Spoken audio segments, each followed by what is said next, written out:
الحمد لله الذي كفى وسلام على عباده الذين اصطفى اما بعد قال الله تبارك وتعالى في القرآن المجيد والفرقان الحميد اعوذ بالله من الشيطان الرجيم بسم الله الرحمن الرحيم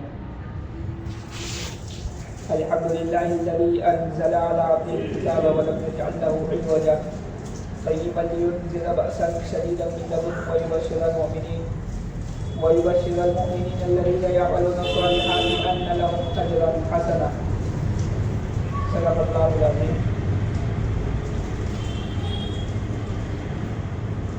حضرت حذیفہ بن یمان رضی اللہ تعالیٰ عنہ کی روایت ہے، وہ الفاظ مجھے مل نہیں پائے، جس کا ترجمہ ہے کہ اللہ تعالیٰ نے جب سے دنیا کو بنایا ہے،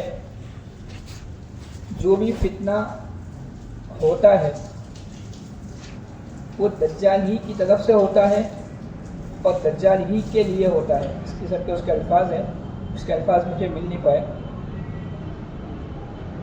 اصل میں ہم جس زمانے میں دیکھیے، پہلے تو ایک بات ذہن میں رکھے، ہم نے جو ابھی مفتی صاحب کی تمیز سنی، اس سے ہم یہ نہ سوچے کہ ہمارے ذہن میں بھی کچھ ہمارے سامنے کچھ ایسی باتیں آئیں گی جو ہم نے کبھی نہ سنی ہو.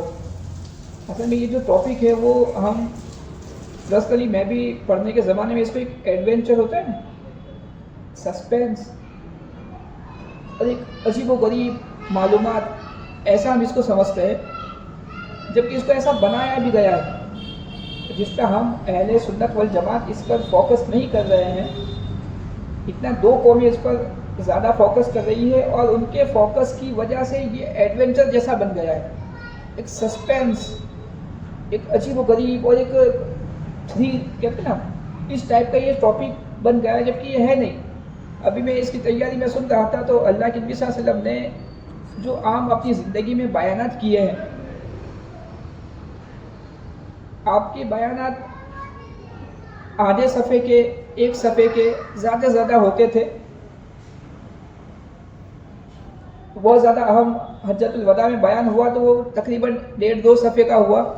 بس اتنا آپ کے بیانات ہوتے ہیں عیدین میں، جہاں بھی جس بھی موقع پر 1.5-2 صفحے سے زیادہ کا بیان اللہ کے نبی صلی اللہ علیہ وسلم نہیں کرتے تھے، جس کو عربی میں خطبات کہا جاتا ہے. لیکن اس ٹاپک پر اللہ کے نبی صلی اللہ علیہ وسلم نے جو بیانات کیے ہیں، روایت میں آتا ہے کہ کئی دفعہ ایسا ہوا کہ فجر کی نماز کے بعد سے آپ نے بات شروع کی، نان اسٹاپ عشاء کی نماز کے بعد تک، اور عشاء لیٹ پڑی، اور پورے دن مطلب نماز کے لیے چھٹی ہوتی. جو صحابہ کرام چونکہ مضبوط لوگ تھے، وہ زمانہ تھوڑا عجیب لوگ تھا، ان کو زیادہ اگر 1-2 ٹائم کھانا نہیں کھائیں گے تو ان کو فرق نہیں پڑتا تھا، پلس ان کے وضو جلدی ٹوٹتے نہیں تھے. تو نان اسٹاپ فجر کی نماز کے بعد سے بات شروع ہوئی تو لیٹ نائٹ تک آپ نے بات کی اور عشاء کی نماز لیٹ ہوئی، اور آپ نے پورے دن اس پر خاص کر کے حضرت حذیفہ بن یمان رضی اللہ تعالیٰ عنہ، یہ جو صحابی ہیں جنہیں اللہ کے نبی صلی اللہ علیہ وسلم، جو ابھی میں نے الفاظ کہے ان کے بارے میں، یہ ان کو اللہ کے نبی کا رازدار کہا جاتا ہے، صاحب السر. یہ وہ صحابی تھے کہ حضرت عمر رضی اللہ تعالیٰ عنہ اپنی حکومت کے زمانے میں ان سے پوچھا کرتے تھے کہ بھئی حذیفہ، میں نے جتنے بھی لوگوں کو گورنر بنا کر بھیجا ہے اس میں کوئی منافق تو نہیں ہے؟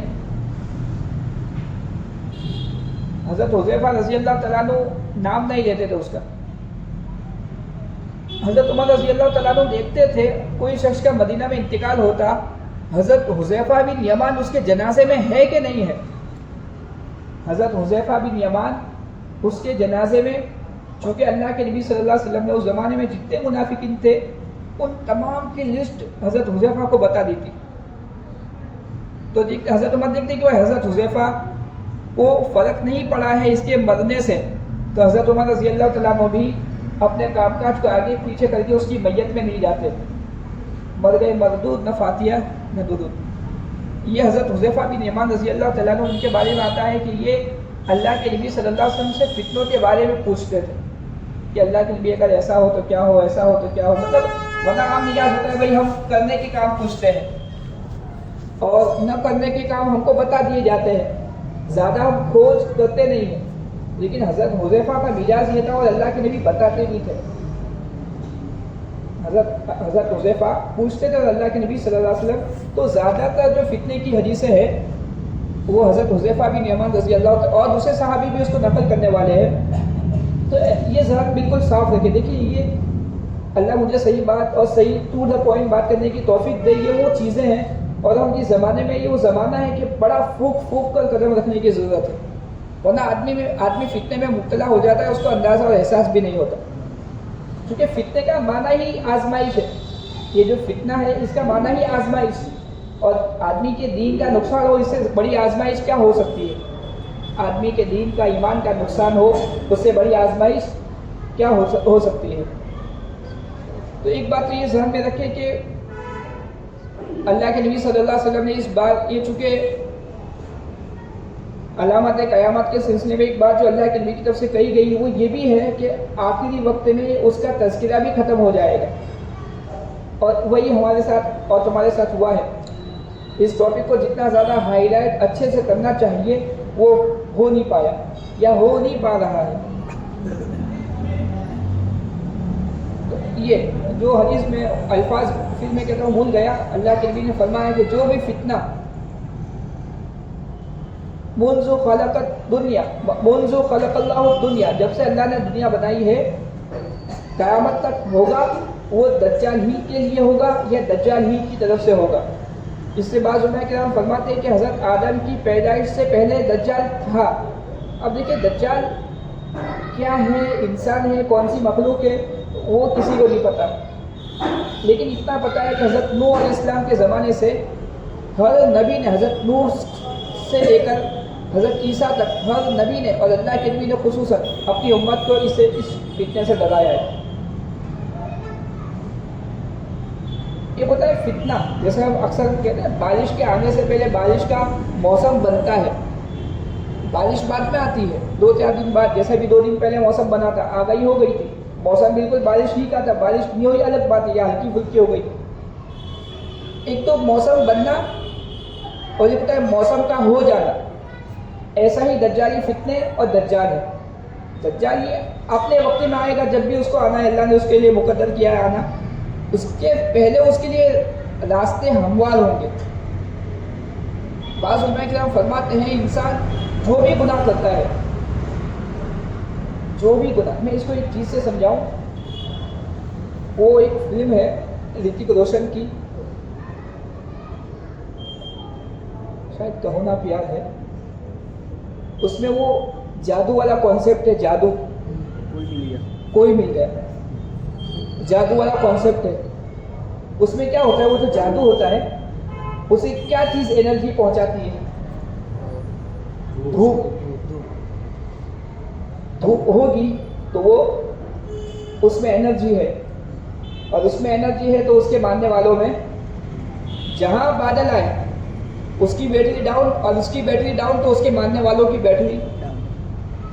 یہی ہو بہو کانسیپٹ دجال کا ہے. جتنے زیادہ دنیا میں گناہ ہوں گے دجال کو انرجی ملے گی.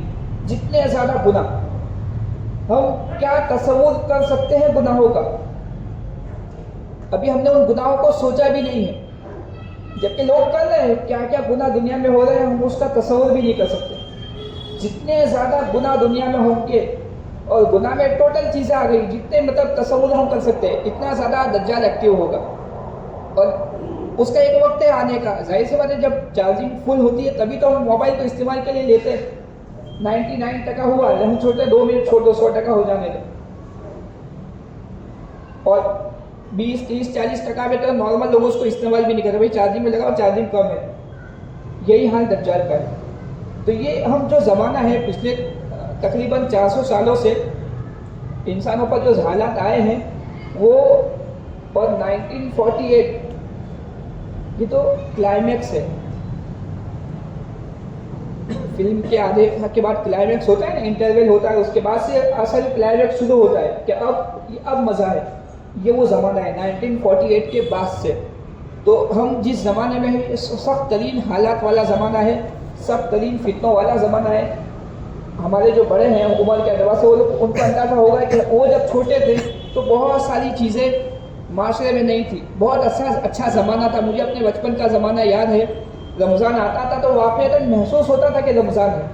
لیکن اب وہ چیز احساس میں ہی نہیں ہے کہ بھائی رمضان چل رہا ہے سب برابر ہے. اب تو IPL کا زمانہ ہے, رمضان میں فرسٹ کلاس IPL چلتی ہے, فرسٹ کلاس تراویح سے پہلے, فوراً تراویح کے بعد, اور اس کی ہائی لائٹ, مطلب سب چلتا رہتا ہے. پہلے زمانے میں رمضان کے مہینے میں 100% TV بند ہو جاتے تھے, اب تو ماشاءاللہ اینڈ افطاری کے وقت بھی چلتا رہتا ہے. اللہ تعالیٰ ہماری فتنوں سے حفاظت کرے. تو اصل میں جیسے کہ دنیا میں اللہ تعالیٰ نے ہر چیز کا اپوزٹ بنایا ہے. ہم سب جانتے ہیں کہ دنیا میں انسانوں کے آنے سے پہلے ہی انسانی دشمنی, انسان اور شیطان کی دشمنی ہو چکی ہے, اور اللہ تعالیٰ نے ہر چیز کی ڈبل بنائی ہے, ہر چیز کو دو بنایا ہے. دین کو بنایا, اس کے مقابلے میں رات بنائی, طاقتور بنایا, اس کے مقابلے میں کمزور, پتلے کے مقابلے میں جھاڑا, مطلب ہر چیز کا ڈبل ہے. کچھ لوگ دنیا میں انسان ہو یا جنات, وہ حق میں سے ہیں, روشنی پھیلانے والے ہیں, روشنی کے طلبگار ہیں. ایسے ہی دنیا میں انسان ہو یا جنات برائی کے طلبگار بھی ہیں, جن کا مقصد نصب العین برائی ہے, بس برائی برائی اور برائی. اور جیسے کہ میں نے کہا, یہ جو دجال کی جو اصل محنت ہے, یا دجالی طاقتوں کی, یا دجال کے کارندوں کی, یا دجالی نمائندوں کی, اصل جو محنت ہے وہ نبیوں کی مبنی و توحید جو دعوت ہے, نبیوں کی مبنی و ایک اللہ کو ماننے کی جو دعوت ہے, اس کو ڈسٹروائے کرنا, اس کو ختم کرنا, اس کو بالکل جڑ سے اکھاڑ پھینکنا. اور ایک جگہ میں نے پڑھا کہ انسانی تاریخ پر 3 زمانے گزرے ہیں, 3 دور.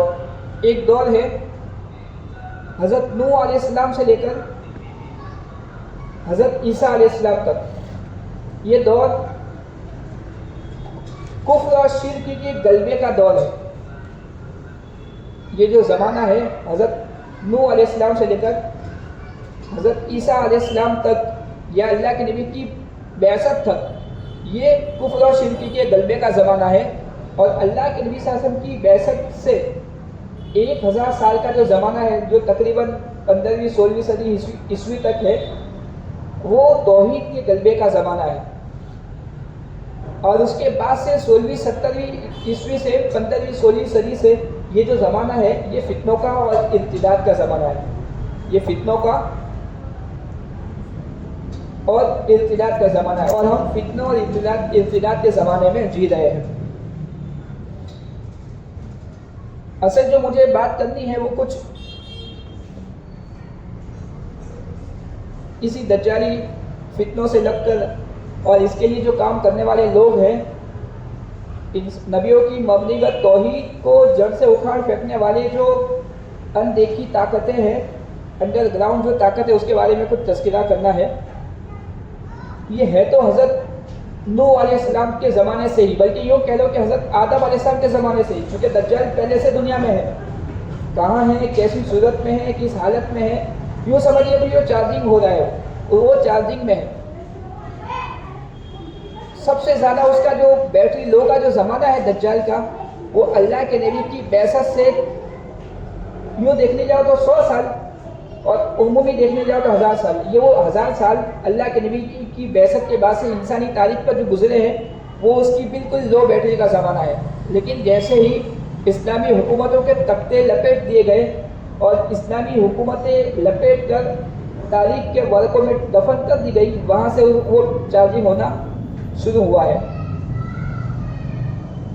جیسے ہم اکثر سنتے ہیں جب ان چیزوں کو, تو ہم ایک بات سنتے ہیں کہ حضرت نوح علیہ السلام سے ہر نبی نے ڈرایا ہے, وہ اسی چیز سے ڈرایا ہے. نبیوں نے اپنی امتوں کو ایسی ہی طاقتوں سے ڈرایا ہے کہ تم ایسے لوگوں سے دور رہو, اور ایسے لوگوں سے اپنے آپ کو محفوظ رکھو جو آپ کی توحید کو ختم کر دے. ایسے بات ہے, حضرت نوح علیہ السلام سے پہلے حضرت آدم, حضرت ادریس علیہ السلام, بہت سے نبی ہوئے. کہاں سے وہ تصور آیا کہ لوگوں نے ایک اللہ کو چھوڑ کر مورتی پوجا شروع کی؟ وہ اس قسم کی طاقتیں ہی تھیں جن کا مقصد, بنیادی مقصد توحید کو ختم کرنا تھا. غیر منظم طریقے سے ایسے لوگ ہمیشہ دنیا میں رہے ہیں, ہمیشہ. تمام نبیوں کی ہم سنتے ہیں کہ بھائی حضرت نوح علیہ السلام نے 1500 سال محنت کی, لیکن کتنے لوگ 82 لوگ تقریباً مسلمان ہوئے. حضرت ابراہیم علیہ السلام کا زمانہ، تمام نبیوں کا زمانہ، وہ اپنی قوم کے لیے آتے تھے اور دنیا سے چلے جاتے تھے، اور نبی جتنی بھی محنت کر کے جاتے تھے، اس قسم کی جو انڈر گراؤنڈ یا اندیکھی دجالی اور شیطانی طاقتیں تھیں، وہ ان کی محنت کو انہی کے زمانے میں یا ان کے بعد فرسٹ سیکنڈ اور تھرڈ جنریشن تو بہت ہو گئی، پورا ختم کر دیتے تھے۔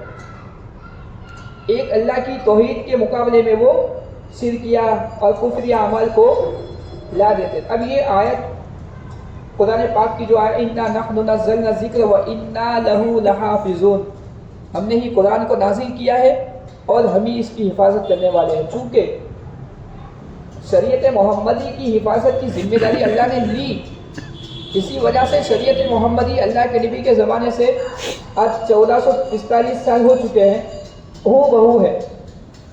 پہلے نبیوں کے زمانے میں کتابیں جو تھی اس میں بھی رد و بدل ہوا اور عملی زندگی بھی بدل دی گئی، عملی زندگی بھی۔ لیکن اس زمانے میں مان لو، اگر ایک زمینی بات کہوں، مان لو کہ بھائی قرآن کو اور حدیث کو مٹا دیا جائے، مثال کے طور پر ہائپوتھیٹیکل کہتے ہیں نا، لیکن لاکھوں لوگ ہیں جو قرآن پر اور حدیث پر عمل کرنے والے دنیا میں ہیں، نماز لاکھوں لوگ پڑھنے والے ہیں، حج لاکھوں لوگ کرنے والے ہیں، لاکھوں لوگ دنیا میں، کروڑوں لوگ ایسے، لاکھوں لوگ ایسے جن کے سینے میں قرآن محفوظ ہے، جو عملی زندگی میں اسلام کو اپلائی کیے ہوئے ہیں۔ ایسے لوگ پھر سے ان چیزوں کو، لیکن پہلے زمانے میں یہ چیزیں اللہ کا ایک نظام ہے اس کے تحت نہیں تھی، تو ایسے لوگوں نے ہمیشہ ان چیزوں کو، نبیوں کی جو توحید پر مبنی جو دعوت ہوتی تھی اس کو وہ لوگ ختم کر دیتے تھے۔ لیکن منظم طریقے سے ایک تنظیم کی شکل میں مستقل جو محنت شروع ہوئی ہے، وہ بنی اسرائیل، حضرت موسیٰ علیہ السلام کی قوم، وہاں سے شروع ہوئی، حضرت موسیٰ علیہ السلام کے زمانے سے۔ اور یوں سمجھیے کہ بیت المقدس سے ان کے نکالے جانے کے بعد شروع ہوئی، اور بیت المقدس میں ان کے واپس آنے کے خواب کی تعبیر میں واپس سے وہیں آ کر ان کا خاتمہ ہوگا۔ بنی اسرائیل کو بیت المقدس سے نکالا گیا۔ عجیب بات ہے کہ بہت سارے مذاہب، بہت ساری قومیں دنیا میں آئی، لیکن 3 قومیں اس وقت ہے جو جن کے بارے میں کہا جاتا ہے کہ یہ نبیوں کو ماننے والے ہیں۔ ایک یہودی جو اسرائیلی ہے، یہودی، وہ حضرت موسیٰ کو ماننے والے ہیں۔ ایک عیسائی کرسچن جن کو کہا جاتا ہے، وہ حضرت عیسیٰ علیہ السلام کو ماننے والے ہیں، اور ایک ہم اور آپ لوگ جو حضرت محمد مصطفیٰ صلی اللہ علیہ وسلم کو ماننے والے ہیں۔ اور تینوں کا کنیکشن مسجد اقصی بیت المقدس سے بھی ہے۔ تینوں مذہب کے ماننے والوں کے متبرکات اور ان کے ماننے والے، ان کے عقائد اور ان کی خیالات اس سے ملے ہوئے ہیں۔ اور اصل جو میں نے کہا کہ تنظیمی شکل میں جو کام سب سے پہلے شروع ہوا ان دجالی طاقتوں کا، وہ حضرت موسیٰ علیہ السلام کے زمانے سے، جب ان کو بیت المقدس سے نکالا گیا اور مصر میں لے جا کر فرعونیوں نے ان پر جو ظلم و ستم کیا، اس زمانے میں ایک تنظیم مستقل بنی جس کو ماسونی تحریک کہا جاتا ہے۔ ماسونی تحریک، یہ ان لوگوں نے، یوں سمجھیے کہ جو فرعون ہے، فرعون اور مصر کا جو کلچر ہے اس کو لیا، اور اصل جو ان کا ایفیکٹ ہوا وہ فرعون کے ڈوبنے کے بعد جب بنی اسرائیل وادی تی میں آ کر آباد ہوئے، وادی تی میں آ کر جب آباد ہوئے، اب ان کا مشن تھا کہ آپ اپنے آپ کو جہاد کے لیے تیار کرو، جہاد کرو اور جہاد کے ذریعے سے بیت المقدس کو آزاد کرو، وہاں جا کر بسو، تمہاری منزل بیت المقدس ہے۔ لیکن چونکہ ہمیشہ سے ٹیڑھی قوم رہی ہے تو انہوں نے منع کیا کہ بھئی نہیں، ہم تو، تم جاؤ گے، تمہارا رب جاؤ اور لڑ لو اور وہاں کے لشکر کو شکست دو، ہم بعد میں آ جائیں گے۔ تو اللہ تعالیٰ نے ان کو 40 سال رکھا اور ایک پوری نئی جنریشن تیار کی پہلے سے۔ اور وادی تی میں حضرت موسیٰ علیہ السلام کا بھی انتقال ہوا اور غالباً حضرت ہارون علیہ السلام کا بھی انتقال ہوا، لیکن ایک پوری جنریشن تیار ہوئی، اور پھر وہ جنریشن پہلے سے ضرب بنا کر کے ہمیں جہاد کرنا ہے اور ہمیں جہاد کے ذریعے سے بیت المقدس آزاد کروانا ہے اور وہاں جا کر بسنا ہے، اور پھر پورا قصہ ہے۔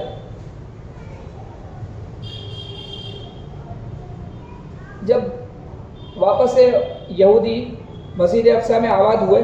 جیسے ابھی میں نے کہا یہ تھے تو یہودی ہی لوگ, یہودی خاندان ہی سے یہ لوگ تھے. چلتے رہے. اس کے بعد حضرت سلیمان علیہ السلام کا زمانہ آیا, اور حضرت سلیمان علیہ السلام کی جو حکومت تھی ہم سب جانتے ہیں کہ کیسی ان کی حکومت تھی. اس حضرت سلیمان علیہ السلام کی حکومت اور حضرت سلیمان علیہ السلام کو اللہ تعالیٰ نے جو پاور, جو طاقتیں, جو انرجی دے رکھی تھی, اس انرجی پر ان لوگوں نے قبضہ کرنے کی ٹھانی اور سوچی کہ یہ حضرت سلیمان علیہ السلام پر جو طاقتیں ہیں وہ ہمارے پاس کیسے آ جائے. لیکن حضرت سلیمان علیہ السلام اللہ کے نبی تھے. حضرت سلیمان علیہ السلام کو اس بات کا احساس ہوا, اور حضرت سلیمان علیہ السلام نے ان کے خلاف محنت کی اور ان کو ختم کر دیا. نئے سرے سے ایک نام ان کا ہے فری میسنز. اسی معصومی تحریک کو اصل میں حضرت سلیمان علیہ السلام کو اللہ تعالیٰ نے جب بیت المقدس کے بنانے کا ارادہ حکم دیے تھے کہ بیت المقدس اور مسجد اقصیٰ جس کو ہم کہتے ہیں یہ بنی تو حضرت یوں سمجھیے کہ سب سے پہلے مسجد حرام کو اللہ تعالیٰ نے بنوایا فرشتوں کے ذریعے سے یا جس کے بھی ذریعے سے. اس کے 40 سال بعد اللہ تعالیٰ نے مسجد اقصیٰ کو بنا دیا تھا, لیکن جو تعمیری کام یا اس کی نئی عمارت اور سب کچھ جو کام ہوا وہ بعد کے زمانے میں ہوا, اور اسی کی ایک کڑی حضرت سلیمان علیہ السلام کی تعمیر ہے. اسی کی ایک کڑی حضرت سلیمان علیہ السلام کی تعمیر ہے, جس کو حضرت سلیمان علیہ السلام نے جناتوں سے اور دوسری طاقتوں سے کروایا تھا. جس وقت حضرت سلیمان علیہ السلام نے اس اللہ تعالیٰ کے حکم سے مسجد اقصیٰ کو بنانے کا ارادہ کیا, تو اللہ تعالیٰ ہی نے کہا کہ مسجد اقصیٰ کو بناؤ, اور ایک عجیب اور ایک ایسا عظیم الشان معبد جس کو ہیکل سلیمانی کہا جاتا ہے. ہیکل سلیمانی اصل توحید کی دعوت کے لیے اور ایک اللہ کی عبادت کے لیے تھا, لیکن ان یہودیوں نے اس کو اپنے مقصد کے لیے اور اپنے کام کے لیے استعمال کرنا شروع کیا ہے. ورنہ یہ جو ہیکل سلیمانی بھی کہا جاتا ہے مسجد اقصیٰ کو, تو اللہ تعالیٰ نے حکم دیا کہ بھی تم اس کو بناؤ, لیکن 2 شرطیں اللہ تعالیٰ نے رکھی کہ اس کے لیے تم لوہے کا استعمال نہیں کرو گے, پلس لوہے کی بجنے کی آواز بھی نہیں آنی چاہیے. مسجد اقصیٰ کے بننے میں نہ لوہے کا استعمال ہوگا اور نہ لوہے کے بجنے کی آواز آئے گی. اور یہ جو یوں سمجھیے کہ پوری دنیا کی دولت کو مسجد اقصیٰ کی تعمیر میں لگا دیا گیا تھا. پوری دنیا سے چونکہ جناتوں نے اور یوں کہہ لیجیے کہ شیاطین میں سے بھی, مطلب چونکہ اللہ تعالیٰ نے ان کو پوری حکومت دے رکھی تھی, پوری طاقت لگا دی تھی اللہ تعالیٰ کے حکم کو پورا کرنے کے لیے. اور ان کا جو نام ہے میسنز, اگر آپ اس کو گوگل پر سرچ کریں گے تو میسنز کا معنی ہوتا ہے تعمیراتی کام کے ماہر لوگ. یہ جو میسنز ہے یہ تعمیراتی کام کے ماہر, اور فری آگے چونکہ آزاد لوگ تھے, یہ کوئی غلام نہیں تھے جن کو پوری دنیا سے لایا گیا تھا, تعمیر کے مضبوط اور ماہر ترین لوگوں کو جمع کیا گیا تھا. تو اس سے ان کا نام بنا فری میسنز, مطلب آزاد تعمیراتی کام کے ماہر لوگ. اور اچھی خاصی تعداد تھی, اور ایک مخصوص تعداد کے بعد ایک ان کا گرینڈ ماسٹر ہوا کرتا تھا. مان لو کہ 1000 لوگوں کو جمع کیا تھا تو ہر 100 کے اوپر ایک بندہ ذمہ دار تھا, جس کو گرینڈ ماسٹر کہا جاتا ہے. ہوا یہ کہ ان فری میسنز میں چونکہ یہ خفیہ تنظیم کے لوگ اور دجالی محنت اور دجالی فکر کرنے والے لوگ اور نبیوں کی توحید مبنی پر توحید دعوت کو ختم کرنے کا مشن لے کر چلنے والے لوگ عام لوگ تھے, قوم ہی کے لوگ تھے. لیکن ان لوگوں نے یہ کیا کہ ان فری میسنز میں داخل ہو گئے, وہ لوگ تعمیراتی کام کرنے والے لوگوں میں شامل ہو گئے. اور یہاں سے ایک انسانی تاریخ پر ایک نیا دور شروع ہوتا ہے. انسانی تاریخ پر ایک نیا دور شروع ہوتا ہے یہاں سے. اس کے بعد حضرت سلیمان علیہ السلام کا زمانہ پورا ہوا, اس سے پہلے حضرت داؤد علیہ السلام کا زمانہ پورا ہوا, اور یہ لوگ اپنی کام, اپنا محنت, اپنی کام کرتے رہے اور انسانی تاریخ چلتی رہی. اب آیا اللہ کے نبی صلی اللہ علیہ وسلم کا زمانہ. آپ تصور کیجئے حضرت عیسیٰ علیہ السلام نے دنیا میں 30 یا 32 سال دنیا میں گزارے, اور حضرت عیسیٰ کے آسمان پر اٹھائے جانے کے صرف 30 سال کے بعد غالباً 30 سال کے بعد حضرت عیسیٰ علیہ السلام کی شریعت کو بالکل بدل دیا گیا تھا. 30 سال کے بعد حضرت عیسیٰ علیہ السلام کی شریعت کو بالکل تحریف کر دیا گیا تھا. یہ حال ہے ان لوگوں کا.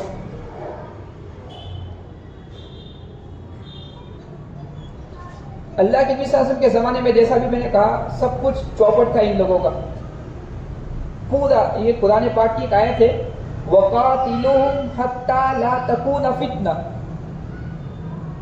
آپ تصور کیجئے ہم لوگ مضبوط گھروں میں رہتے ہیں, عالیشان عمارتوں میں, بلڈنگوں میں. صحابہ کرام ہم تاریخ میں سنتے ہیں بھائی صحابہ کے ایک صحابی چونے سے گھر بنا رہے تھے تھوڑا مضبوط, تو اللہ کے نبی نے ان کو ڈانٹا, اللہ کے نبی نے ان کو تنبیہ کی کہ یہ آپ کیا کر رہے ہو.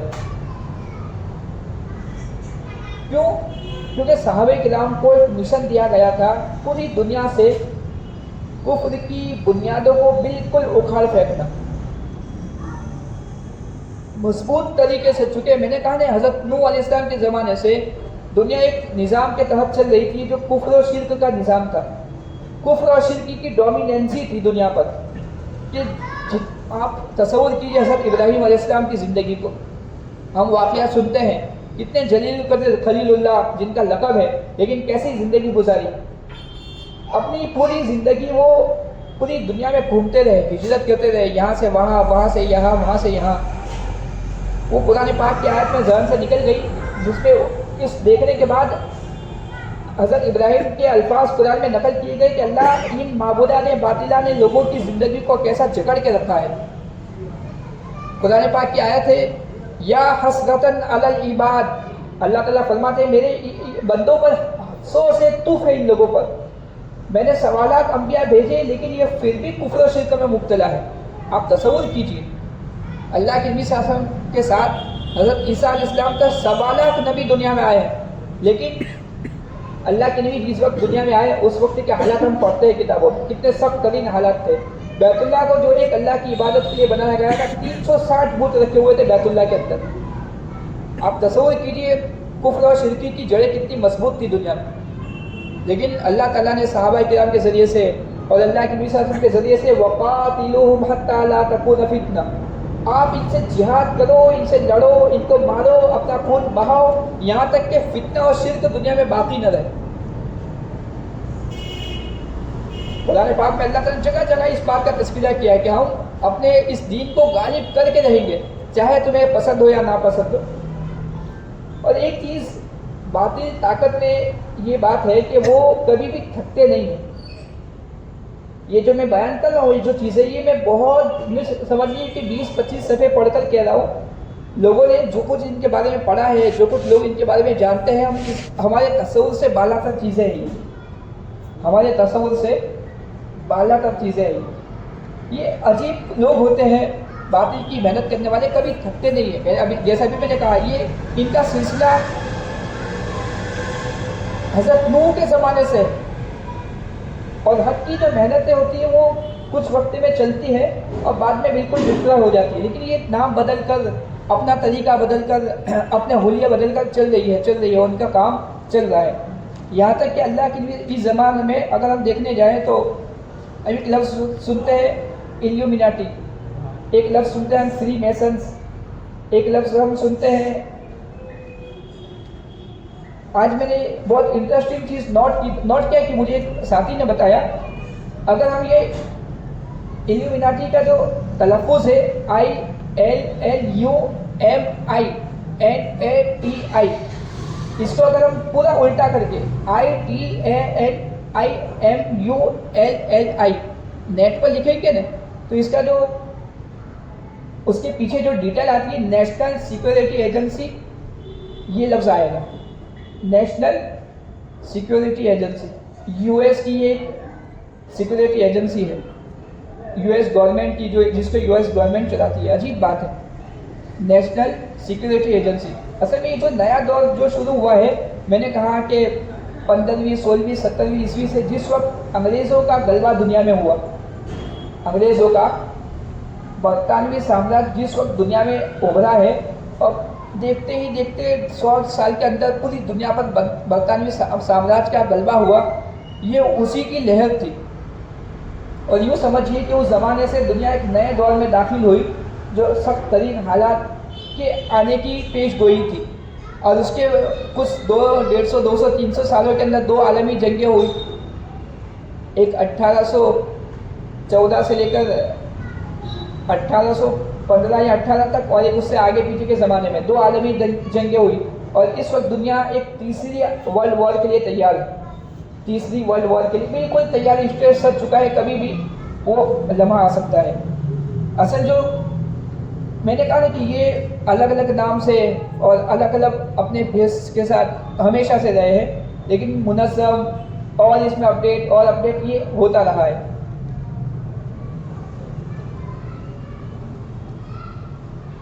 یہ جو فری میسن جس کو ہم کہتے ہیں، ایک نام ہے نائٹ ٹیمپلرز کا، نائٹ ٹیمپلرز، یہ ان کا نام ہے، ٹیمپلرز کہا جاتا ہے معبد کے حفاظت کرنے والے، معبد کی حفاظت کرنے والے۔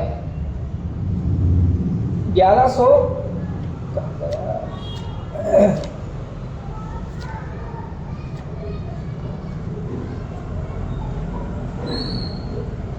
ایک تو بہت سارے سن ہے، یاد رہتے نہیں ہیں۔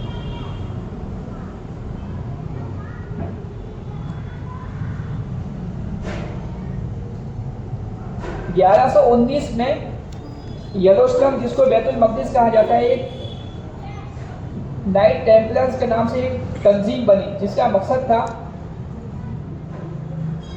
یہودیوں کی اور بیت المقدس کی زیارت کرنے والے جو لوگ آئیں گے ان کی حفاظت کرنا، اور بیت المقدس کی کافروں سے مطلب مسلمانوں سے حفاظت کرنا۔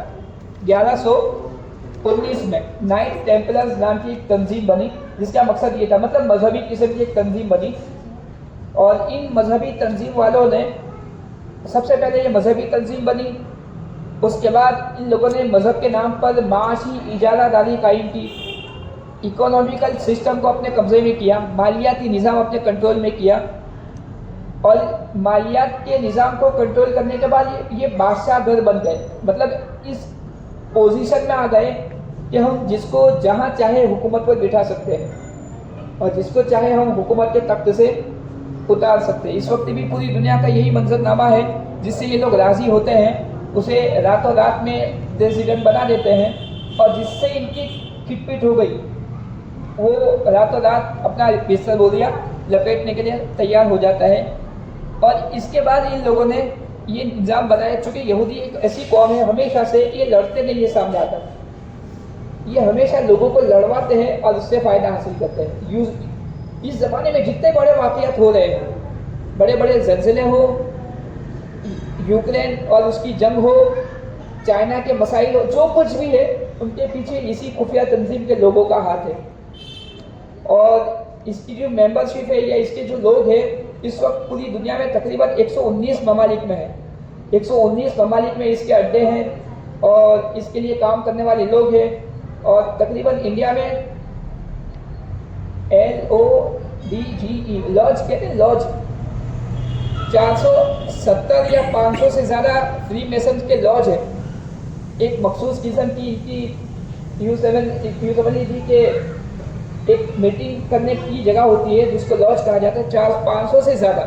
اور اس وقت تقریباً انڈیا میں 23,000 سے زیادہ لوگ ہیں جو فری میسن سے متعلق ہیں، 23,000 سے زیادہ ایسے لوگ ہیں، مشہور لوگ جو اس سے جڑے ہوئے ہیں۔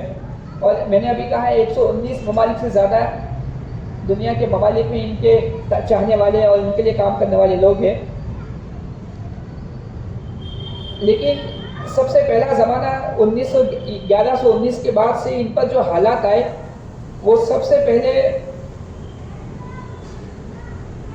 چونکہ پورے یورپ پر ان کا کنٹرول تھا، پورے یورپ پر جتنے بھی مغربی ممالک جن کو کہا جائے، ان پر ان لوگوں کا ان کو برادری بھی کہا جاتا ہے، برادری، با رو الف دال رو یا برادری، اور اس کی معیشت پر، اس کے ایجوکیشن سسٹم پر ان لوگوں کا قبضہ تھا۔ لیکن سب سے پہلے اس چیز کو جو نوٹ کیا کہ یہ ہمارے ساتھ ہو کیا رہا ہے، فرانس کے ایک بادشاہ نے نوٹ کیا کہ ہمارے ساتھ کچھ ایسے لوگ ہیں جو ہمارے ساتھ کھلواڑ کر رہے ہیں، مطلب ان کی مرضی کے بغیر ہم کچھ کر نہیں سکتے، ان کی چاہت کے بغیر ہم کچھ کر نہیں سکتے۔ اور فرانس کے بادشاہ نے تقریباً 1305 میں ان کے خلاف پوشیدہ طور پر ایک نظام بنایا کہ ان لوگوں کو ختم کرنا ہے.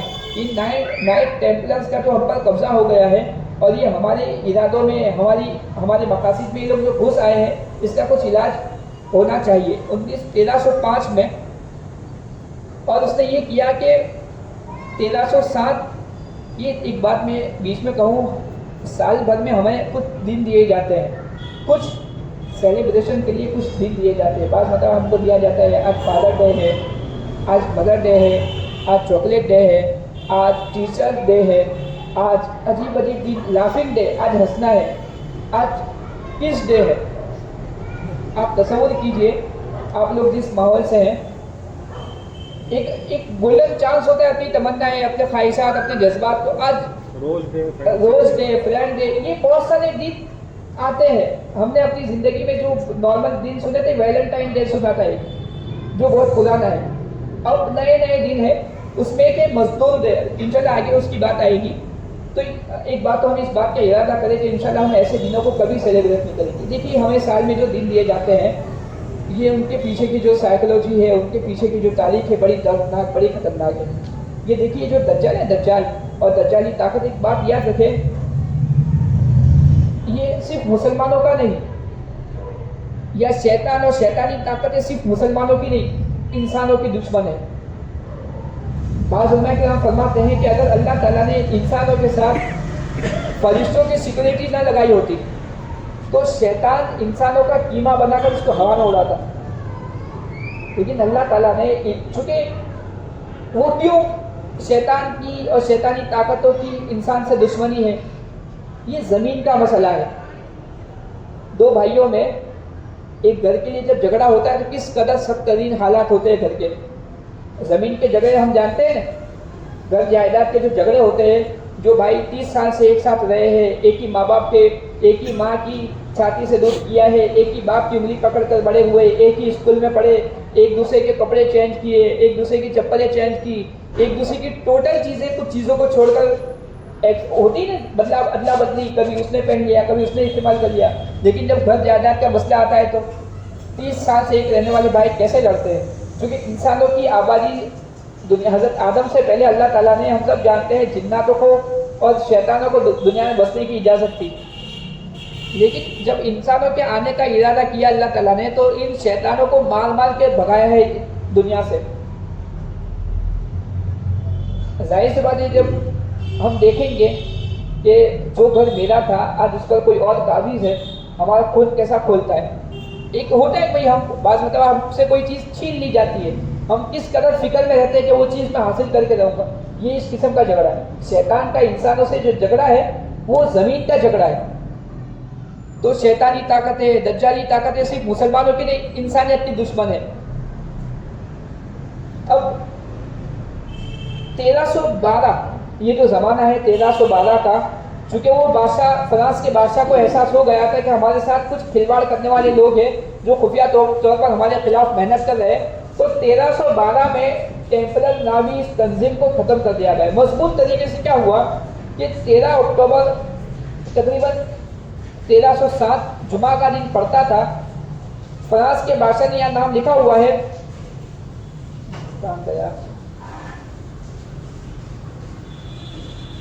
فلپس چہاروں, فرانس کا بادشاہ فلپس چہاروں. اس نے کیا کیا, مضبوط طریقے سے ان ٹیمپلرز کے خلاف, ان پوشیدہ تنظیم کے خلاف ایک محنت کی, اور پورے اپنے علاقے میں جہاں جہاں اس کی حکومت تھی اپنے کارندوں کو, اپنے ماننے والوں کو ایک خط بھیجا, اور اس خط کے بارے میں تاکید کی کہ ایک ہی وقت میں اس خط کو کھولنا ہے. وہ 13 اکتوبر جمعہ کا دن 1307 عیسوی کا زمانہ تھا. ایک ہی وقت میں خط کو کھولنا ہے, اور خفیہ حکامات کے مطابق ملک بھر میں اس تنظیم کو بالکل معطل کہتے ہیں, بالکل ختم کرنا, اور ٹیمپلرز کو گرفتار اور ان کی املاک کو ضبط کر لیا گیا. ایک ہی وقت میں پورے ملک میں, پورے اس کے علاقے میں ایک ہی وقت میں ان کے خلاف مضبوط قدم اٹھایا گیا, اور ہزاروں لوگوں کو قید کیا گیا, پکڑا گیا, جیلوں میں ڈالا گیا, مارا گیا, اور سخت ترین ان پر حالات آئے. یہاں تک کہ تنظیم کے آخری گرینڈ ماسٹر جیکس ڈی اس کا نام ہے جیکس ڈی مولائے کو 1314 میں دھیمی آنچ پر رکھ کر کباب بنا دیا گیا. 1314 میں یہ حالات ان پر آئے. بالکل وقت تھا کہ یہ تنظیم دنیا سے بالکل مٹ جاتی اور دنیا ان سے آزاد ہو جاتی، لیکن چونکہ اللہ کا ایک نظام ہے، بندوں کی آزمائش چونکہ مقصود ہے، دنیا آزمائش کا گھر ہے، تو آزمائش کے لیے فتنے تو ضروری ہے. کچھ لوگ بچ کر ادھر ادھر اپنے علاقے میں کہیں نہ کہیں بھاگ گئے، لیکن تنظیم نے ایک سبق سیکھا اس خفیہ تنظیم نے کہ اب حکومت کو ایک ہاتھ میں، طاقت کو اور اقتدار کو اب ایک ہاتھ میں رہنے نہیں دے. چونکہ یہ جو زمانہ تھا یہ خاندانی اور موروثی حکومت کا زمانہ تھا کہ بس ایک ہی خاندان کے لوگ بادشاہ ہیں، تو بس انہیں کے ہاتھ میں حکومت ہے. جیسے بھی جمہوری نظام ہے، ہمیں کچھ کام کرنا ہو تو ہمیں بل پاس کرنے پڑتے ہیں. ہمیں اگر حکومت بنانی ہے، ہمیں کانسٹیٹیوٹ بنانا ہے تو 400 پار ہمیں جانا پڑے گا، تو ہم اس پوزیشن میں آئیں گے کہ ملک کے قانون کو اور ملک کے دستور کو، سنویدھان کو بدل سکے. لیکن اگر ہم 400 پار نہیں گئے اور ہم نے ٹیکے والی سرکار بنائی تو ہم کچھ نہیں کر سکتے. یہ ہم اس زمانے میں ہیں. تو اب چونکہ برادری نے اس بات کو نوٹ کیا کہ اگر اقتدار، اگر حکومت، اگر پاور، طاقت ایک ہی بندے کے ہاتھ میں رہی تو آنے والے وقت میں یہاں پر حالات آئیں گے. چنانچہ انہوں نے سوچا کہ اس پاور کو تقسیم کرنا چاہیے. اس فیصلے نے دنیا میں نئے طرز حکمرانی کو متعارف کروایا. ایک نیا نظام حکومت دنیا میں وجود میں آیا اور دنیا جمہوریت نامی نئے نظام حکومت سے واقف ہوئی، جو برادری کے لیے شکست کھا جانے کے بعد دوبارہ میدان میں آنے اور کھم ٹھوک کر ایک مضبوط طریقے سے اپنا آپ کو ثابت کرنا. اب ہم نئے انداز سے، آج نواں دن ہے، نئے جذبے کے ساتھ، نئی امنگوں کے ساتھ، نئی کڑن، نئی فکر، نئے ٹارگیٹ کے ساتھ اب ہم کام کریں گے. اور اب ان لوگوں نے، ٹیمپلرز نے سوچا کہ اب ہمیں منظر عام پر نہیں رہنا ہے، ہمیں زیر زمین چلے جانا ہے. اب ہمیں زمین کے اندر رہ کر محنت کرنی ہے اور وہاں سے ایک نیا دور شروع ہوتا ہے. ایک چیز میں بتاؤں، 1717 یہ انسانی تاریخ کا ایک ایسا زمانہ ہے، سال ہے جو بڑا سخت ترین ہے. یہ 1717 میں پھر ایک نیا دور شروع ہوا. جن لوگوں نے 1717 میں 3 نکاتی پروگرام بنائے انگلینڈ میں بیٹھ کر. یہ جو انگلینڈ ہے، انگلینڈ یہ ابھی موقع نہیں ہے، بڑا عجیب و غریب ملک ہے. چونکہ اللہ کے نبی کے زمانے میں حضرت تمیم داری نے دجال سے ملاقات کی تھی نا. دجال ہم سب سنتے ہیں کہ ایک صحابی دجال سے مل کر آئے تھے ایمان لانے سے پہلے. وہ انگلینڈ کے آس پاس کے علاقوں کا کوئی جزیرہ تھا، انگلینڈ کے آس پاس کے علاقوں کا کوئی جزیرہ تھا جہاں دجال سے ان کی ملاقات ہوئی تھی. اور اس زمانے میں علماء کرام فرماتے ہیں دجال اور اس کا جو لوکیشن معلوم کیا گیا ہے وہ امریکہ اور ویسٹ انڈیز کے بیچ کا جو سمندری علاقہ ہے جس کو برمودا ٹرائنگل کہا جاتا ہے، وہاں اس کے ہونے کو لوگ کہتے ہیں برمودا ٹرائنگل. یہ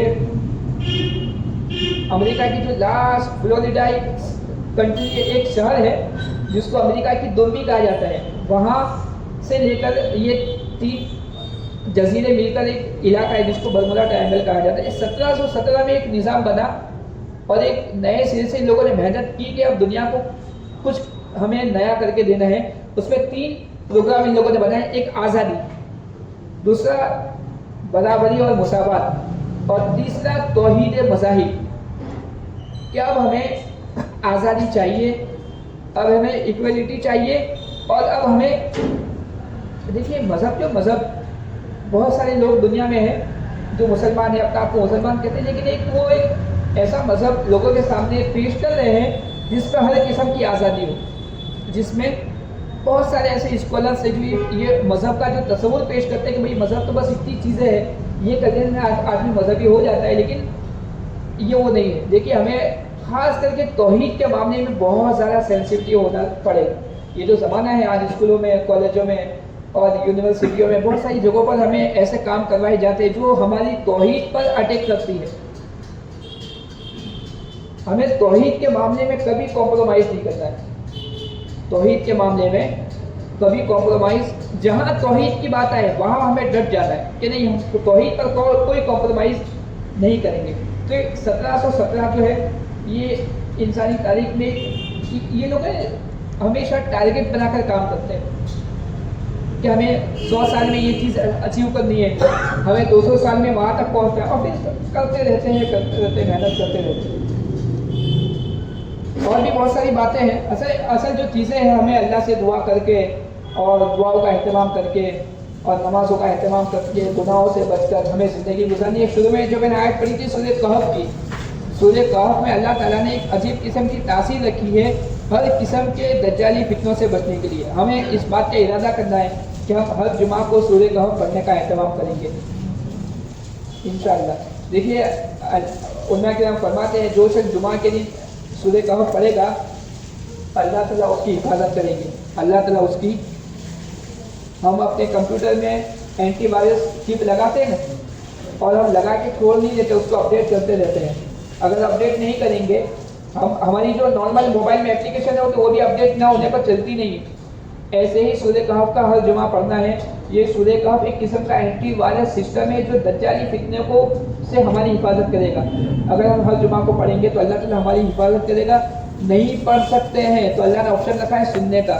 آدمی 20 منٹ کی آتی ہے کلپ، اس کو ہم دھیان سے توجہ کے ساتھ سنیں گے تب بھی اللہ تعالیٰ ہماری حفاظت کریں گے۔ اللہ تعالیٰ کا یہ سنی باتوں پر عمل کی توفیق عطا فرمائے۔ اللہ تعالیٰ ہر قسم کے فتنوں سے اور ہر قسم کی آزمائی سے اللہ تعالیٰ ہماری حفاظت کرے۔ واخر دعوانا الحمد للہ رب العالمین۔